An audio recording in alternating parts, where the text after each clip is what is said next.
अपने बच्चों को ये लोग पढ़ाएंगे इंग्लिश स्कूलों में, और दूसरे के बच्चे के लिए अगर वो सुविधा सरकार देना चाहते हो, कहते नहीं उर्दू पढ़ाओ इसको, यानी उसको मौलवी बनाना चाहते हैं, कठमुल्ला पर की ओर इसको ले जाना चाहते हैं। ये नहीं चल सकता।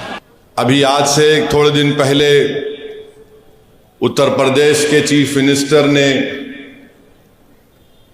उत्तर प्रदेश की असेंबली में ये कहा कि उर्दू पढ़ना कठमुल्लाओं की तरह मौलाना बनाना की बात है।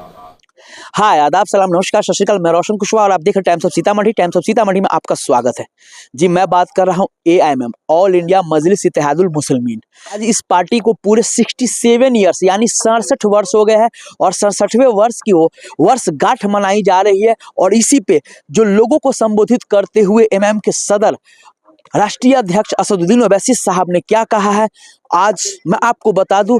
खासकर ओवैसी साहब ने जो योगी को लेकर कहा है, क्योंकि वो सुनना चाहिए, क्योंकि भरी सदन में योगी ने कैसे कहा था कि इस देश को कठमुल्लेपन की तरह ले जाना चाहते हो, ये कहना चाहते हो। फाइनली उनका आज तबीयत से यानी अच्छे से असदुद्दीन ओवैसी साहब ने जवाब दिया, जो वाकई में योगी साहब भी सुनेंगे तो उनकी रातों की नींद छीनने वाली है।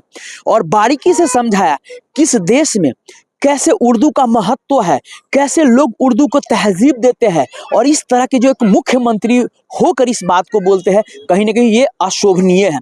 तो चलिए आइए सुनते हैं असदुद्दीन ओवैसी साहब की जुबानी। कल हम लोगों ने यहाँ पे इसका शुभारंभ किया, समाजवादी पार्टी ने उसका विरोध किया है, और मुझे लगता है कि प्रोसीडिंग का हिस्सा होना चाहिए, इनको समाज के सामने एक्सपोज करना चाहिए। अपने बच्चों को ये लोग पढ़ाएंगे इंग्लिश स्कूलों में, और दूसरे के बच्चे के लिए अगर वो सुविधा सरकार देना चाहते हो, कहते नहीं उर्दू पढ़ाओ इसको, यानी उसको मौलवी बनाना चाहते हैं, कठमुल्ला पर की ओर इसको ले जाना चाहते हैं। ये नहीं चल सकता। अभी आज से थोड़े दिन पहले उत्तर प्रदेश के चीफ मिनिस्टर ने उत्तर प्रदेश की असेंबली में ये कहा कि उर्दू पढ़ना कठमुल्लाओं की तरह मौलाना बनाना की बात है, साइंटिस्ट नहीं बनते। अब जाहिर है उत्तर प्रदेश के मुख्यमंत्री को तो उर्दू नहीं आती, मगर वो साइंटिस्ट क्यों नहीं बने, उसका जवाब वही दे सकते हैं। उत्तर प्रदेश के मुख्यमंत्री ने कहा कि उर्दू पढ़ने से कठमुल्ले बनते हैं। अब उत्तर प्रदेश के मुख्यमंत्री के जो बुजुर्ग थे या जिस आइडियोलॉजी से वो आती हैं, उनके किसी भी शख्स ने इस मुल्क की आज़ादी में हिस्सा नहीं लिया। ये गोरखपुर से आते हैं और उसी गोरखपुर से रघुपति साहेब फराख भी आते हैं। फराख गोरखपुरी उर्दू का एक बहुत बड़ा शायर था, मुसलमान नहीं था। अगर शायद असेंबली में कोई उठ के बोल देता मुख्यमंत्री को, तो मुख्यमंत्री बोलते नहीं नहीं उन्हें भी कठमुल्ला है। तो ये इनके ये इंटेलेक्चुअल कैपेसिटी है इनकी। फराख गोरखपुरी गोरखपुर के शायर थे, उर्दू के बहुत बड़े शायर थे। अब मेरे अजीज दोस्तों और बुजुर्गों, जिसके जहन और दिल पर गहन लग चुका है, तो दुनिया की कोई रोशनी उसके सर पे नहीं पहुंच सकती। फराख गोरखपुरी का शेर क्या है सुनिए, ये बीजेपी RSS वालों को बता रहा हूं, जो उर्दू बोलने वालों को कठमुल्ला कहते हैं। फराख गोरखपुरी ने कहा था, सरजमीन हिंद पर अक़वाम आलम के फराख, सरजमीन हिंद पर अक़वाम आलम के फराख, काफिले बसते गए हिंदुस्तान बनता गया। सरजमीन हिंद पर अक़वाम आलम यानी नेशंस आए इस देश में, बसते गए हिंदुस्तान बना। अब ये जो आर्ग्यूमेंट इनका RSS का है कि नहीं ये बाहर से आए, तुम भी बाहर से आए, जितने आर्यंस है बाहर से आए, अगर ओरिजिनल है तो द्रविडियन और ट्राइबल लोग हैं। फराख गोरखपुरी ने सच्चाई को बयान कर दिया।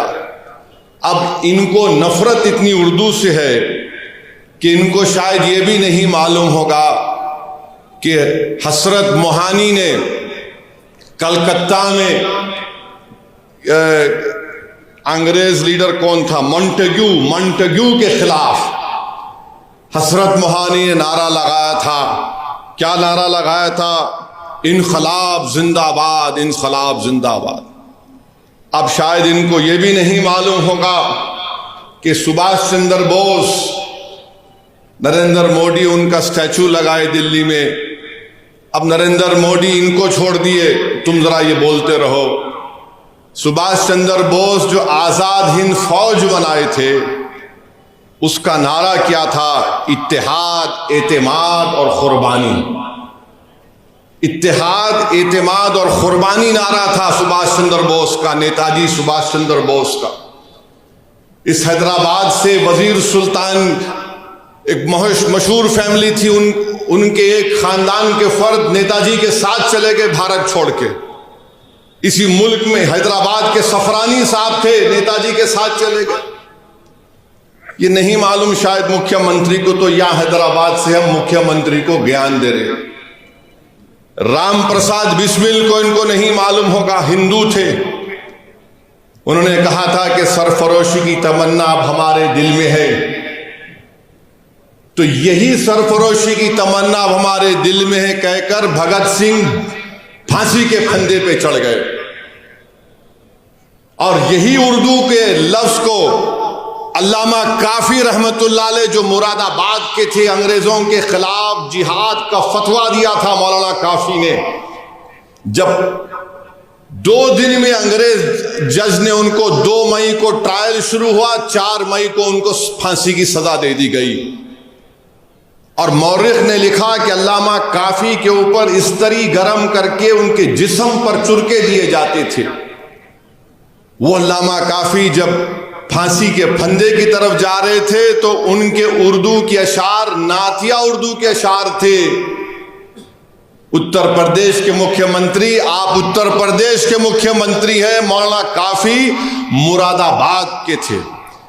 फतवा दिया अंग्रेजों के खिलाफ जिहाद का, कठमुल्ले तुम बोलते ना। क्या कहा था अल्लामा काफी ने? कोई गुल बाकी रहेगा ना चमन रह जाएगा, पर रसूल अल्लाह का दीन हसन रह जाएगा। अतलस व कम ख्वाब की पोशा पर नाजा ना हो तुम, इस तने में जान पर खाकी कफन रह जाएगा। नामे शाहाना जहां मिट जाएंगे, लेकिन यहां हशर तक नामो निशान पंजतन रह जाएगा। ये मौलाना काफी उर्दू के नातिया कलाम पढ़ के मुख्यमंत्री फांसी पे चढ़ गए। आपको नहीं मालूम, उत्तर प्रदेश के मुख्यमंत्री को यह भी नहीं मालूम कि उर्दू उत्तर प्रदेश की तहजीब का हिस्सा है। ये उत्तर प्रदेश और आरएसएस बीजेपी के लोगों को नहीं मालूम कि उर्दू को कॉन्स्टिट्यूशन का प्रोटेक्शन है, आइन की हिफाजत उसको मिलती है दीगर जबानों की तरह। अरे इस देश की खूबसूरती ये है, बीजेपी इस देश को, इस वतन को एक जबान, एक मजहब, एक आइडियोलॉजी और एक लीडर के तहत बनाना चाहती है। भारत में हजारों मजहब हैं, कई जबानें हैं, कई हजारों तहजीबें हैं, तभी जाकर भारत बनता है। इसीलिए फराग गोरखपुरी ने कहा थे अक़वाम आलम का लफ्ज इस्तेमाल किया था। अब इनको समझ में आया नहीं मालूम, मगर हमारा काम यह है कि इनको समझाना और इनको बताना कि उर्दू से दुश्मनी करना जिद्दोजहद आज़ादी से दुश्मनी करने के बराबर है। इस पे अब आप लोग का क्या कहना है, सो प्लीज आप लोग कमेंट करके जरूर बताएंगे। तब तक के लिए बाय बाय, टेक केयर, देखते रहिए टाइम्स ऑफ सीतामढ़ी।